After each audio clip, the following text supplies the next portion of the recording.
I get hairspray, so you can get any hairspray will work.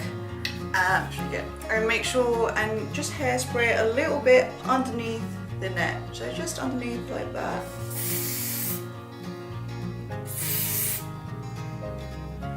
And press that firmly down, or you can hair dry it. In this case, I didn't bring a hairdryer with me, so I'll just hold it down till it dries.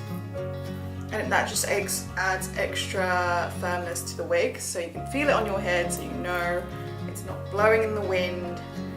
But then again, these clips do help a lot as well. So there you can see it has firmly clasped down. Then you go ahead and spray the other areas too. There you go, spray that area and then hold that down.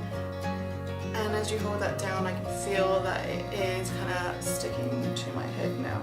Next step, what I'd go and do is get my foundation, squirt a little bit onto my beauty blender, and then I would put that on the actual netting itself, so you can see it blends in to my actual forehead, and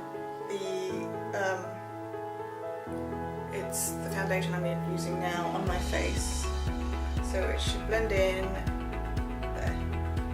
If you want, you can use it a little bit more. Obviously you don't have to do this step, but I just want to make it look as natural as possible, so I do like doing this step. And then I didn't bring it with me, but obviously after concealer, as your natural makeup routine, do that, so you go over it with bronzer. It's just a rough scale for you now here, and the hairline, just press that down. There you go. And there we have it, and that is the wig. I just went from darkest black, almost brunette, to blonde without ruining my natural hair and without having to go and colour it so many times and bleach it, and that's how you get the effect. Going blonde without actually ruining your hair. Now it's really sturdy, it's good from the back. Let me just show you. We're all happy with that.